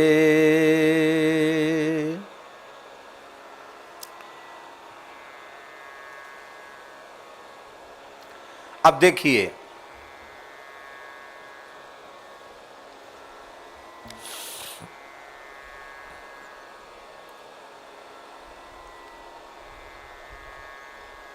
राम जी ने अपने शासन के माध्यम से ब्राह्मणों को ब्राह्मण धर्म में प्रतिष्ठित किया। अब क्या कहें, बात तो थोड़ी सी गंभीर है और बड़ी विस्तृत हो जाएगी, हम कहेंगे तो, लेकिन संकेत में हम बिना कहे आगे बढ़ेंगे तो हमको स्वयं को संतोष नहीं होगा। चित्रकूट में जब भरत जी पधारे हैं और राम जी किसी की मानने के लिए तैयारी नहीं, बोलते नहीं हम तो अपने पिता के सत्य की रक्षा करेंगे, तो दशरथ जी के मंत्रिमंडल में एक ऋषि थे, सलाहकारों में, उनका नाम था महर्षि जावाली, जिनके द्वारा जबलपुर बसाया गया। जावालीपुर कहते हैं जबलपुर को। महर्षि जावाली बड़े श्रेष्ठ महापुरुष हुए, ऋषि हैं, हमारा महर्षि हैं। उन जावाली महर्षि ने राम जी के मत का खंडन किया। राम जी सनातन धर्म के अनुरूप बात कह रहे थे, पर जावाली ऋषि ने कहा कि अरे ये क्या है, ये सब कल्पना है, धर्म अर्म कुछ नहीं है। देखो रज और शुक्र के संयोग से उत्पत्ति हो जाती है, और इसलिए जिसमें अपना हित हो, प्रजा का हित हो, वही बात माननी चाहिए। आप धर्म धर्म लिए बैठे हो, क्या है धर्म, क्या है सदाचार, ऐसी कुछ नास्तिकता की बातें कहीं, वो वाल्मीकि रामायण उठाकर आप देख लेना। जावाली महर्षि नास्तिक नहीं थे, वो तो परम आस्तिक हैं, पर उन्होंने कुछ नास्तिकता वाली बातें कहीं जो वैदिक वर्णाश्रम धर्म के विरुद्ध थी। उन बातों को कहने का प्रयोजन क्या था?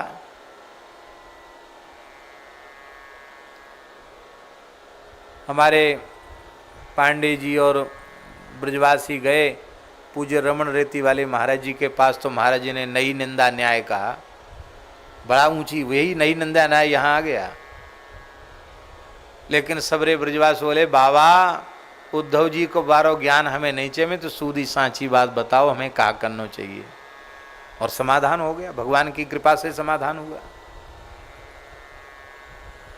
यहां नहीं निंदा न्याय का तात्पर्य होता नहीं निंद्या निंदनम, नहीं निंदा निंद्यम निंदितुम प्रवर्तते अपितु विधेयम स्तौतुम।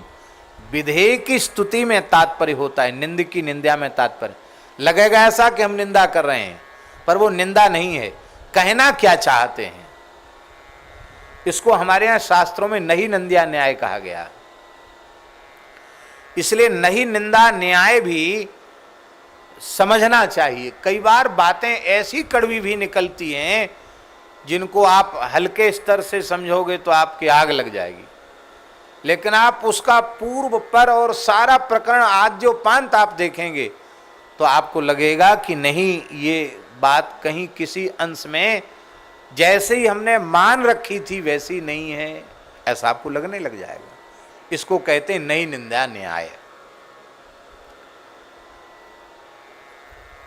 लेकिन राम जी ने इस न्याय को स्वीकार नहीं किया। हाँ यार समझ लो, जावाली ने जब बात कही तो सब लोग कहना हाँ हाँ आप ठीक कह रहे, ठीक कह रहे। राम जी उग्र हो गए। हाँ जी, राम जी के नेत्र लाल हो गए, लिखा है वाल्मीकि रामायण में। और राम जी ने कहा कि हमें बड़ी पीड़ा हो रही है कि हमारे पूज्य पिताजी, जिनका सारा जीवन वैदिक सदाचार से संपन्न था, उन चक्रवर्ती महाराज दशरथ जी महाराज ने आप जैसे नास्तिक को अपने सलाहकारों में क्यों स्थान दे दिया। आप वैदिक वर्णाश्रम धर्म की निंदा कर रहे हो,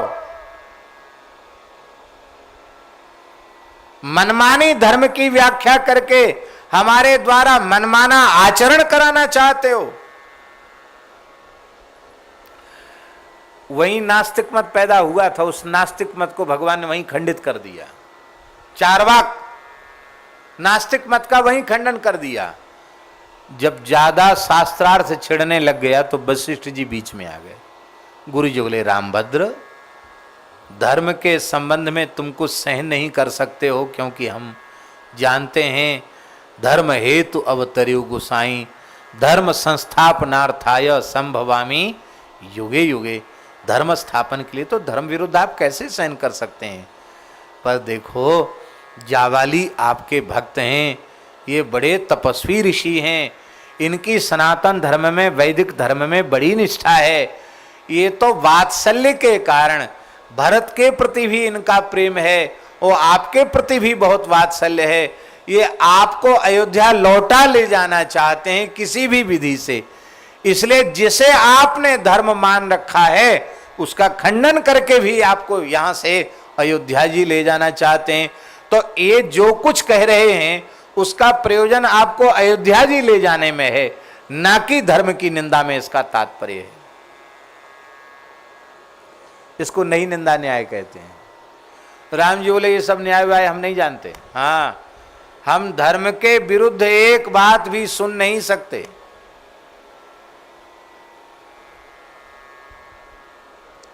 न व्याजेन चरेत धर्मम। भरत जी ने कहा कि हम आपके प्रतिनिधि बन करके 14 वर्ष का वनवास का व्रत हम ले लेते हैं। राम जी बोले, बहुत ध्यान से सुने दीनबंधु दास जी, प्रतिनिधि वाली बात का भी राम जी ने खंडन किया। राम जी बोले, धर्माचरण करता जब स्वयं धर्मानुष्ठान में असमर्थ या अक्षम होता है तब वह अपना प्रतिनिधि किसी को बनाता है।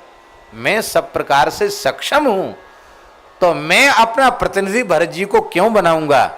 भरत जी अपने धर्म का पालन करें, मैं अपने धर्म का पालन करूंगा। राम जी का अवतार न होता तो मनुस्मृति में कहे गए मानवीय आचार को अपने आचरण के माध्यम से, अपने चरित्र के माध्यम से कौन भला प्रतिष्ठा कर पाता। इसलिए मनु जी ने कहा, चाहूं तुम ही समान सुत, तुम्हारे समान चाहिए। राम जी ने सोचा कि हमको तो चाहते नहीं, हमको तो नहीं चाहते, हमारे समान चाहते हैं। तो अपने समान भरत जी को भेज दिया। भरत राम ही की अनुहारी, सहिसा लखन सकहीं नर नारी। तो अपने समान में तो भरत जी को भेज दिया। फिर राम जी सोचे भरत जी को भेजने से भी काम चलेगा नहीं, क्यों, आप सरिस खोजऊं कहाँ जाई, अपने जैसा कहाँ खोजूंगा, तो मुझे ही आना पड़ेगा। तो राम जी बोले फिर हम खुद आ जाएंगे। खुद आ गए। बोले फिर भी बात तो पूरी हुई नहीं, आपके जैसा कोई हो नहीं सकता, फिर भी अपने जैसा भरत जी को भेज दिया।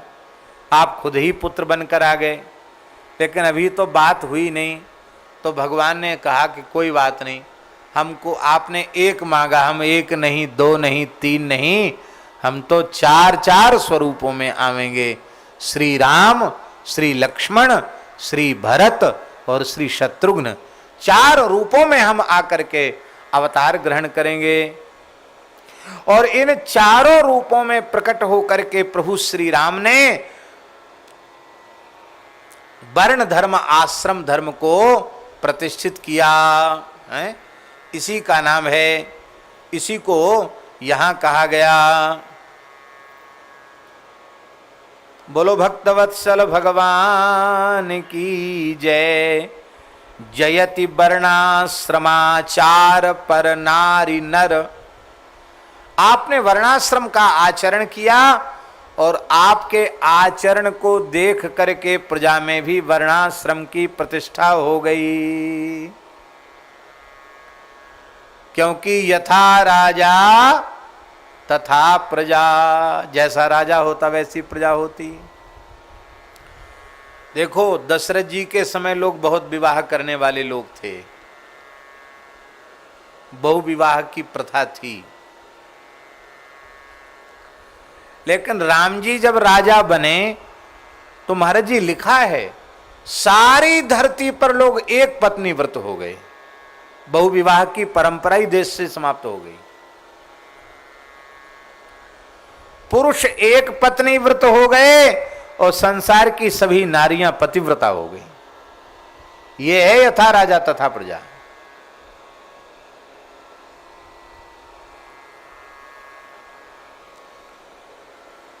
तो तो वर्ण धर्म, आश्रम धर्म, वर्ण माने ब्राह्मण क्षत्रिय वैश्य शूद्र, आश्रम माने ब्रह्मचर्य गृहस्थ वानप्रस्थ और सन्यास, इन सब के अलग अलग धर्म धर्म शास्त्रों में पुराणों में कहे गए हैं।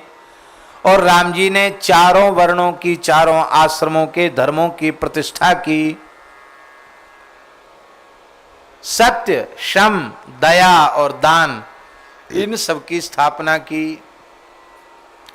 और महाराज जी धर्म के 4 चरण हैं। कौन कौन? सत्य, शौच, दया और तप। तपस शौचम दया सत्यम इति पादा प्रकीर्तिता, भागवत जी में लिखा है। ये धर्म के 4 चरण हैं। चारों चरणों से युक्त धर्म को प्रतिष्ठित किया राम जी ने। और स्कंद पुराण के नागर खंड के उत्तरखंड में 229वें अध्याय के 91वें श्लोक में लिखा है कि तप, ज्ञान, तीर्थ और दान, ये धर्म के 4 चरण हैं। तो दान को धर्म का चौथा चरण कहा गया। ऐसे भगवान श्री राम हैं। अपने संपूर्ण प्रजा में सत्य, शम, दम, दया और दानशीलता को स्थापित कर दिया। राम जी में ये सारे सद्गुण हैं। राम जी सत्य का पालन करते हैं। राम सत्य संकल्प प्रभु, सत्य संकल्प हैं, सत्य व्रत हैं, सत्य स्वरूप हैं। जीवन में कभी असत्य राम जी नहीं बोले। रामो द्विर्नाभि भासते, राम जी 2 बार नहीं बोलते हैं। चलो एक बात हम कह देते हैं। आप कहेंगे कि राम जी जीवन में झूठ नहीं बोले। चलो हमने मान लिया नहीं बोले। और जब शूर्पणखा आई तब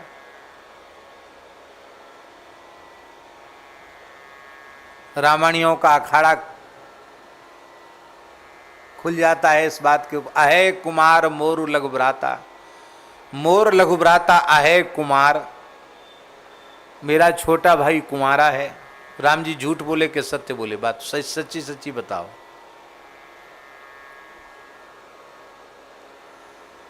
उसी मंडप के नीचे विवाह हुआ है लक्ष्मण जी का उर्मिला जी के साथ। और राम जी कहते अहे कुमार मोर लघुभ्राता, मेरा छोटा भाई तो कुंवारा है, वहां चली जाओ। बोलो झूठ है कि नहीं?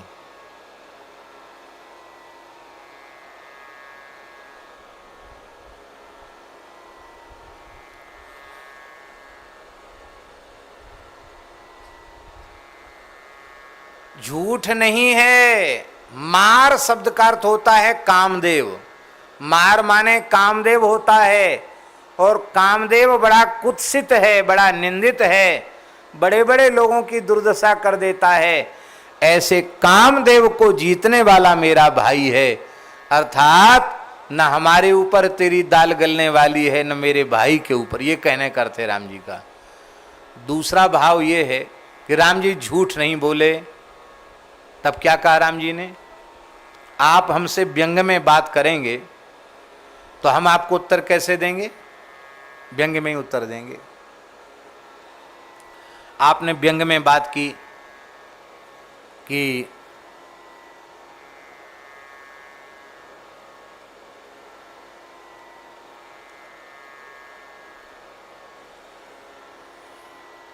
महाराज जी आपका हवाई जहाज कब उतर रहा है?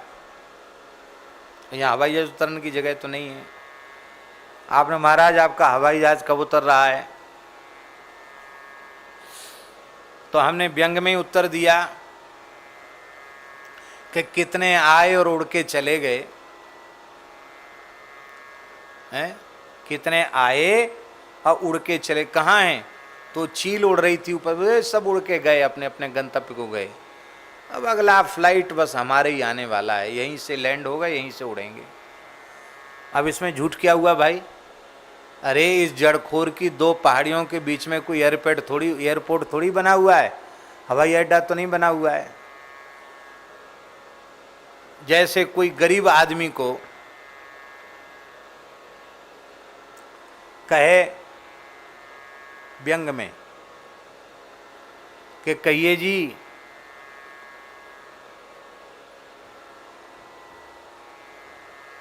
वो मलाई के मालपुआ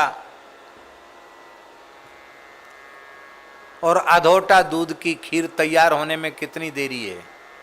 अब ये जानता है कि इसको एक छटाक आटे के लाले पड़ रहे हैं। व्यंग में कह रहा है कि कहिए जी कितनी देर है पंगत में, मालपुआ, मलाई के मालपुआ और अधोटा दूध की खीर बनने में कितना विलंब है। व्यंग में पूछा किसी ने, तो उत्तर देने वाले ने व्यंग में ही कहा, वो 100 बोरी काजू की आ रही है, 500 बोरी बादाम की आ रही है, 250 बोरी पिस्ता की आ रही है, 1 क्विंटल केसर आ रहा है, और जब ये सब सामग्री आ जाएगी तब फिर चकाचक खीर मालपुआ की रसोई बनेगी। बोलो, जब तुम व्यंग ही कर रहे हो तो व्यंग की भाषा का उत्तर भी व्यंग में ही दिया जाएगा। तो राम जी ने कहा कि तू झूठे ही बोल रही मेरे सामने, है तो वृद्धा और विधवा और बन के कुंवारी आई है। तो जब तू इतनी बुढ़िया और वृद्धा विधवा होकर भी कुंवारी बन रही है, तो जैसी तू कुंवारी है तो ऐसे तो हम भी लक्ष्मण को कुमार कह सकते हैं। ये राम जी का व्यंग में राम जी बोल रहे हैं। राम जी वहां सत्य में नहीं बोल रहे हैं, व्यंग में बोल रहे हैं। इसलिए राम जी कभी धर्म का उल्लंघन करते ही नहीं। राम जी के जीवन में सत्य है, राम जी के जीवन में सम है, राम जी के जीवन में दम है। दम किसको कहते हैं जानते हैं? अंतःकरण के निग्रह का नाम है शम, और इंद्रियों के बाह्य इंद्रियों के दमन का नाम है दम। अंतरिंद्रिय और बहिरिंद्रिय दोनों का संयम राम जी करते हैं। दया, राम जी प्राणी मात्र पर दया भी करते हैं, किसी पर राम जी कोप नहीं करते हैं। और दानशील तो कैसे हैं? जो संपत्ति शिव रावण ही दीन दिए 10 मात, सोई संपदा विभीषण ही सकुचि दीन रघुनाथ। अस प्रभु छाड़ी भजही जे आना, ते नर पशु बिन पूछ विषाणा। राम जी के राज्य में क्या परंपरा है? वर्णाश्रम निज निज धर्म, निरत वेद पथ लोग। चलहि सदा पावहि सुख ही, नहीं भय शोक न रोग। राम जी के राज्य में न भय है, न रोग है, न शोक है। इसलिए वर्णाश्रमोचित धर्म स्वयं पालन करते हैं और सारी प्रजा भी पालन करती है। रावण वध का काम तो 1 साल में पूरा हो गया। निश्चरहीन करऊं मही, ये प्रतिज्ञा तो साल भर में पूरी हो गई। 11,000 वर्ष तक राम जी सिंहासन पर बैठे, तो 11,000 वर्ष तक क्या किया? 11,000 वर्ष तक अपने चरित्र के माध्यम से प्रजा को वर्णाश्रम धर्म की ही शिक्षा भगवान ने प्रदान की। और महाराज जी अयोध्या वासी कैसे हैं? सबके ग्रह ग्रह हो ही पुराना, रामचरित पावन विधि नाना। नर अरु नारी राम गुण गानहि, करहि दिवस निशि जात न जानहि। यही बात विनय पत्रिका जी में कहते हैं, विगत दुख दोष संतोष सुख सर्वदा। दुख दोष समाप्त हो जाते हैं, संतोष और सुख सदा सर्वदा के लिए प्राप्त हो जाता है राम जी की प्रजा को। क्यों? बोले सुनत गावत राम राजलीला। क्योंकि राम जी के चरित्र को गाते हैं और राम जी के चरित्र को सुनते हैं। यहाँ एक बात बड़े ध्यान देने की है, तुलसीदास जी महाराज ये कहना चाहते हैं कि किसी मनुष्य को अपने जीवन में दुख और दोष इन दोनों की सदा सर्वदा के लिए छुट्टी करनी हो, विदाई करनी हो, और संतोष और सुख ये हमारे जीवन में स्थायी हो जाएं और दुख और दोष मिट जाएं, ऐसी किसी की इच्छा हो तो उसकी पूर्ति का साधन इतना ही है कि सुनत गावत राम राज लीला, राम जी की पवित्र लीला को गा करके सुन करके ये काम पूरा हो जाएगा। जयति वैराग्य बाराम निधे, हे रामचंद्र प्रभु आपकी जय हो। आप वैराग्य और विज्ञान इन दोनों के समुद्र हैं, बाराम निधे। और कैसे हैं? नमत, आपको नमत माने नमस्कुरु, तो नमस्कार करो, क्योंकि नर्मद पाप ताप हरता, आप सबको सुख देने वाले हैं, सबके पाप ताप संताप का हरण करने वाले हैं। अब देखो वैराग्य कैसा है राम जी का, कल हम चर्चा कर चुके हैं, इसलिए पुनः उसकी विस्तृत चर्चा नहीं करनी है। राम जी का वैराग्य कैसा है?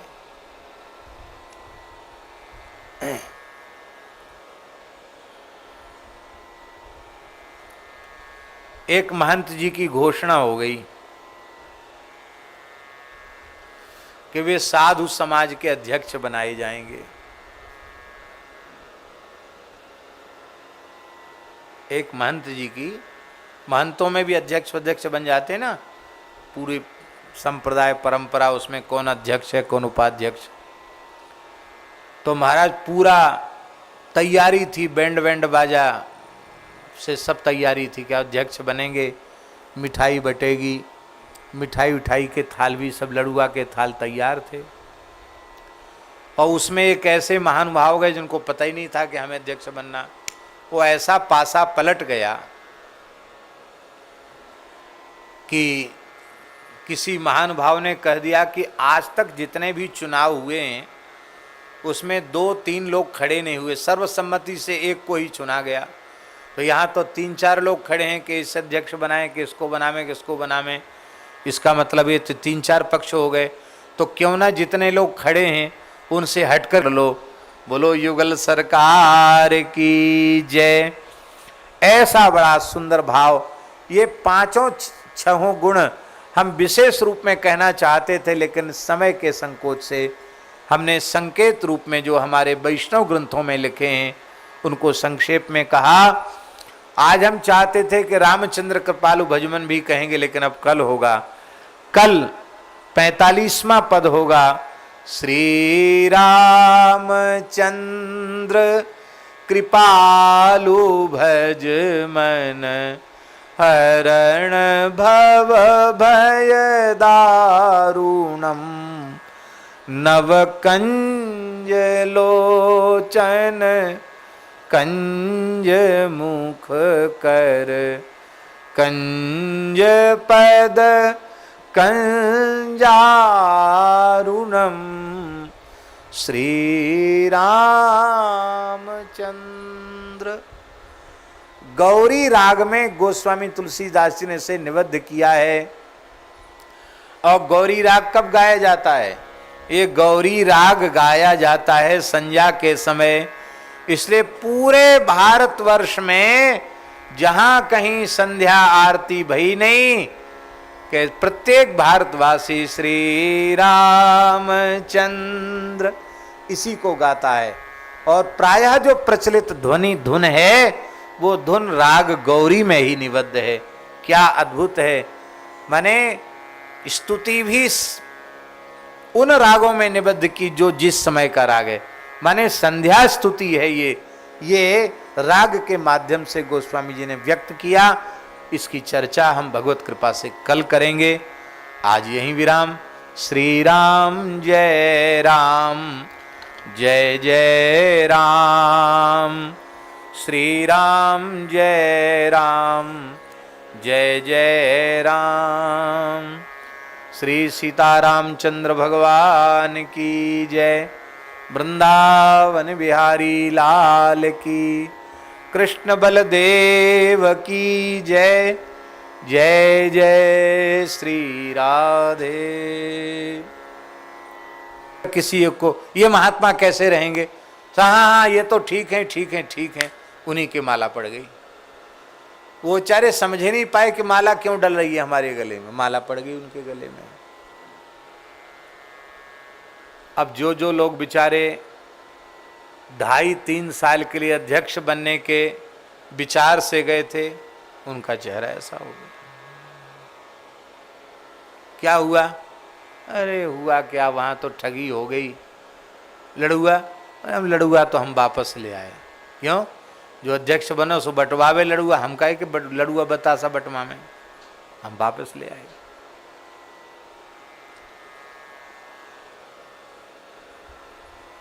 बढ़िया अच्छी सरकार चल रही है, प्रधानमंत्री बने हुए हैं, और किसी ने टांग खींच ली, सरकार गिर गई। अब देखो, एक दिन पहले का फोटो टीवी में अखबार में आता है तो ऐसे गाल चमकते हुए, लाल लाल सुर्ख, ऐसी बढ़िया चमक रहती है उन पे, जब बुढ़ापा पता नहीं कहाँ चला गया। और जैसी अपदस्थ हुए नहीं, पता नहीं या तो ये कैमरा वाले ऐसा दिखाने लग जाते या क्या, भगवान जाने, भगवान की लीला। ऐसी झुर्री पड़ी हुई हैं, एकदम मुर्दा जैसे हो गए, ढीले से हो गए। मेरे साथ बड़ा धोखा हुआ है, जनता की अदालत में इसका जवाब दिया जाएगा। क्यों? अरे भाई, संसार के सारे पद, सारी प्रतिष्ठाएं, ये सब नाशवान है। संसार ही नाशवान है तो पद प्रतिष्ठा शाश्वत कहां से आए? पर इस पद, इस प्रतिष्ठा के प्रति उनके चित्त में राग है, इसलिए वो जब छीनते हैं तो उनको उसकी पीड़ा होती है। पर राम जी को भरे दरबार में धरती के सभी प्रांतों के राजा बुलाए गए थे, और सबके बीच में दशरथ जी ने प्रस्ताव किया कि पुष्य नक्षत्र में हम राम जी का राज्याभिषेक करेंगे। महाराज जी, वाल्मीकि में लिखा है, जैसे वर्षा में मेघ को देखकर मयूर पंख फुला के नाचने लग जाते हैं, ऐसे ही राजा महाराजा सामंत मंत्री प्रजा सब नाचने लगी। दशरथ जी आपकी जय हो, जय हो, हम तो यही चाहते हैं राम जी राजा बने। एक भी विरोधी राम राज्य का नहीं है। और रात्रि भर में पासा पलट गया।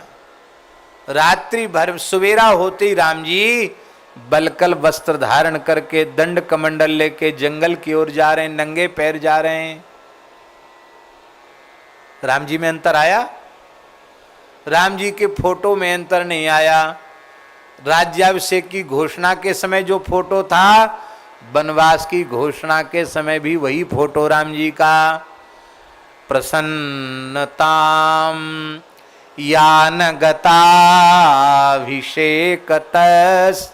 तथा न ममले वनवास दुःखता मुखाम्बुजश्री रघुनंदनस्य में सदास्तु सा मंजुल मंगल प्रदा।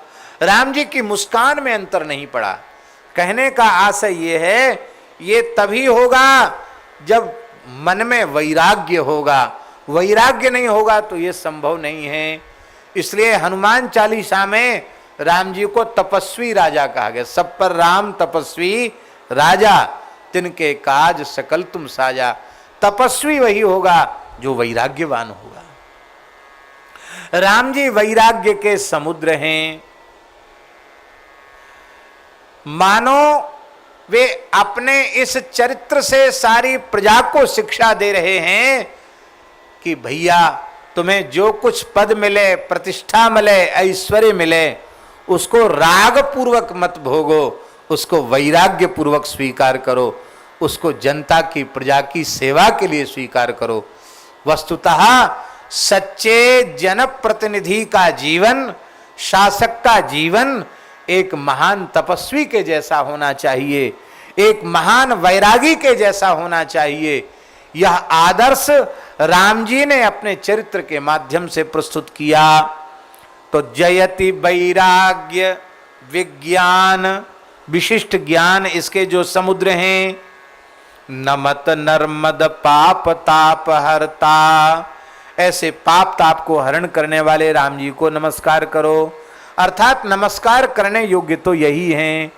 दास तुलसी चरण शरण संशय हरण, कहते तुलसीदास तो चरणों की शरण है। क्यों? ये चरणों की शरणागति ही सारे संशय का हरण करने वाली है।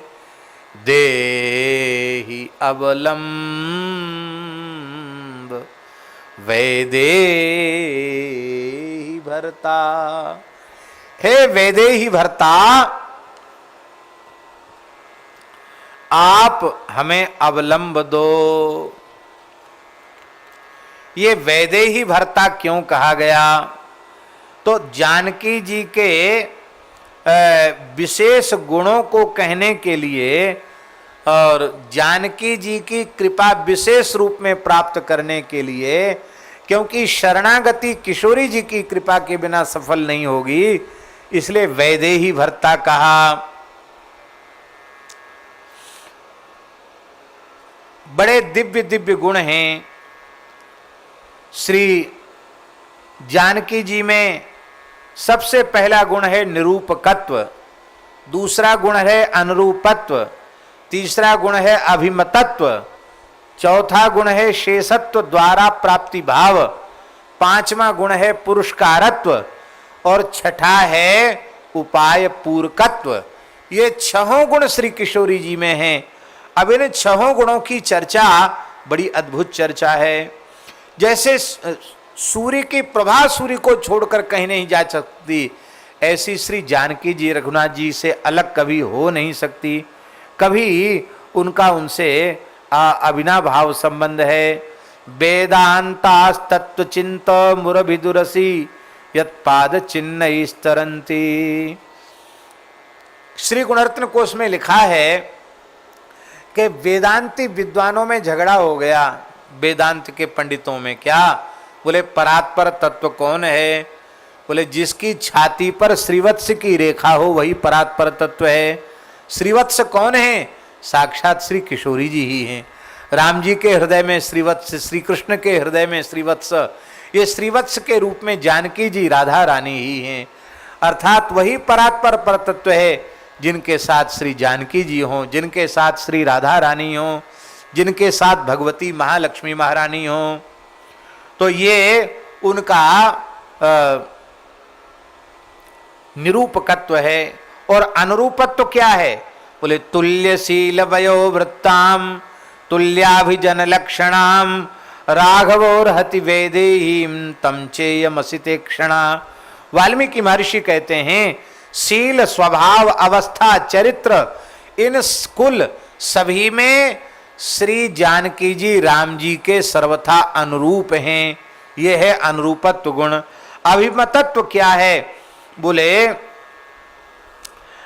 प्रभु अज्ञानी जीवों को जब कर्मानुसार दंड देते हैं, दंड देना चाहते हैं, तो श्री जानकी जी ही करुणा जगा करके उनके हृदय में दया का भाव प्रकट कर देती हैं।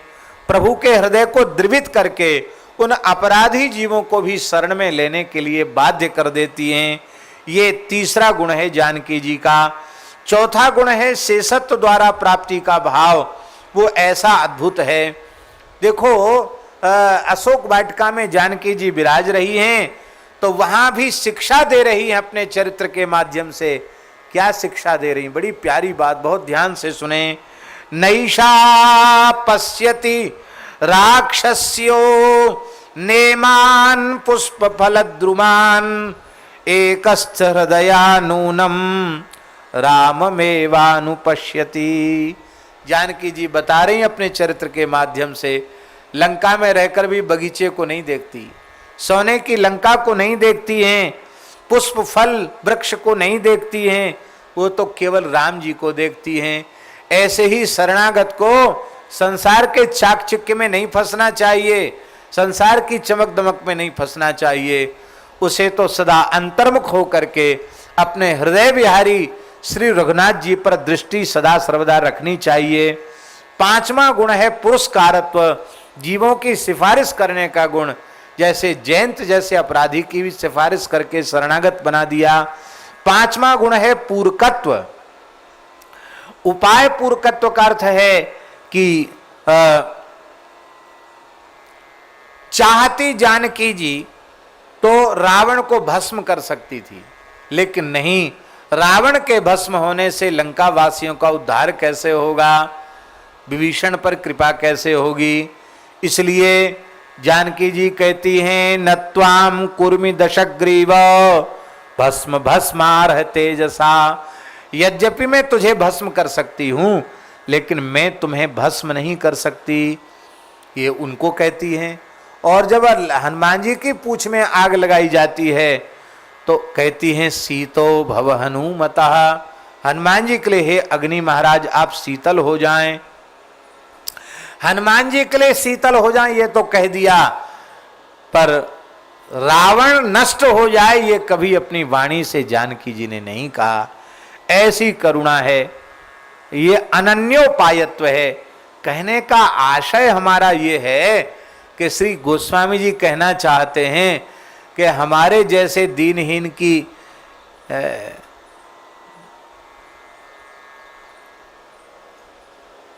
गुजर बसर, ऐसा समझ लो लोक भाषा में गुजर बसर, हे किशोरी जी आपके बिना तो चलेगी नहीं। इसलिए देही अवलंब वैदेही भरता, आप हमें राम जी के चरणों में बसाए रखने के लिए हमारा हाथ पकड़ के रखना। अकेले राम जी हाथ न पकड़े, ध्यान में आई बात। माने गोस्वामी जी कहते पाही रक्षा करो, तो रक्षा करने में हाथ दो ऊपर उठे, माने एक हाथ श्री वैदेही आप पकड़ लो, एक हाथ श्री रघुनाथ जी आप पकड़